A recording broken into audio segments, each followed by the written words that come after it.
পৃথিবীর পরিবর্তনশীল জলবায়ুর প্রভাবে একদিকে বাড়ছে অতিবৃষ্টি, খরা ও বন্যার মতো প্রাকৃতিক দুর্যোগ। অন্যদিকে পৃথিবীর মরু অঞ্চলগুলো ভরে উঠছে সবুজে। প্রকৃতির এই অদ্ভুত পরিবর্তনকে অনেকে শেষ সময়ের ইঙ্গিত বলেও মনে করছেন। তবে এর পেছনে রয়েছে বৈজ্ঞানিক ব্যাখ্যাও। বিস্তারিত ইমতিয়াজ আলমের রিপোর্টে।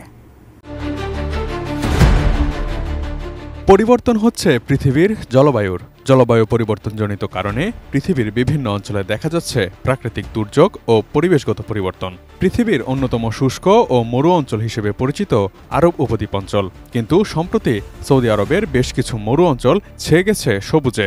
অনেকে এটিকে মহানবী হজরত মুহাম্মদ সাল্লাল্লাহু আলাইহি ওয়াসাল্লামের শেষ সময়ের ভবিষ্যৎবাণী হিসেবে অভিহিত করেছেন।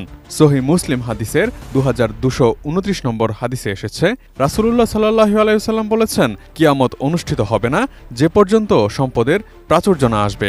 এমনকি কোনো ব্যক্তি সম্পদের জাকাত নিয়ে ঘুরবে, কিন্তু নেয়ার মতো লোক পাবে না।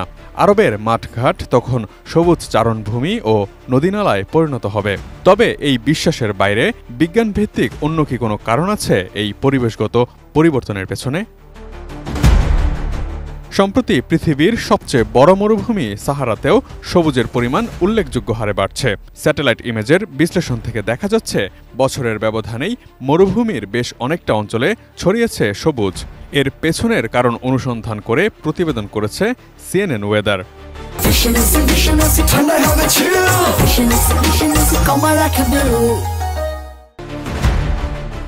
অস্বাভাবিক বৃষ্টিপাতের পর মহাকাশ থেকে বিশ্বের সবচেয়ে শুষ্ক স্থানগুলোর কিছু অংশে সবুজ রং দেখা যাচ্ছে।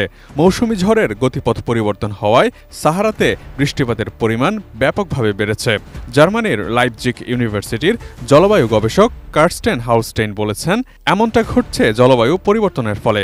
জলবায়ু পরিবর্তনের ফলে মরুভূমির সবুজ হয়ে যাওয়া এলাকা অন্য অংশের চেয়ে 6 গুণ বেশি ভেজা থাকে। তাছাড়া এল নিনো বা উষ্ণ সামুদ্রিক জলস্রোতের পরিবর্তন থেকে লা নিনো অর্থাৎ বন্যা খরার মতো প্রাকৃতিক দুর্যোগ রূপান্তরের প্রভাব তো রয়েছেই। হাউস্টেইন ব্যাখ্যা করেছেন, আন্তঃট্রপিক্যাল কনভার্জেন্স জোন, যা আফ্রিকার সবুজায়নের কারণ, তা পৃথিবী যত উষ্ণ হয় ততই উত্তর দিকে চলে যায়। অন্তত বেশিরভাগ মডেলের ক্ষেত্রে এটিই দেখা যায়। এ কারণেই আফ্রিকার উত্তর দিকের সাহারা মরুভূমির বিভিন্ন অঞ্চলে সবুজায়ন বাড়ছে। কেবল মরুভূমিকে সবুজ করে তুলছে না আন্তঃট্রপিক্যাল কনভার্জেন্স জোন, এটি আটলান্টিক হারিকেন মৌসুমকে ব্যাহত করেছে এবং বেশ কয়েকটি আফ্রিকান দেশের জন্য গত কয়েক মাসে করুণ পরিণতিও ডেকে এনেছে।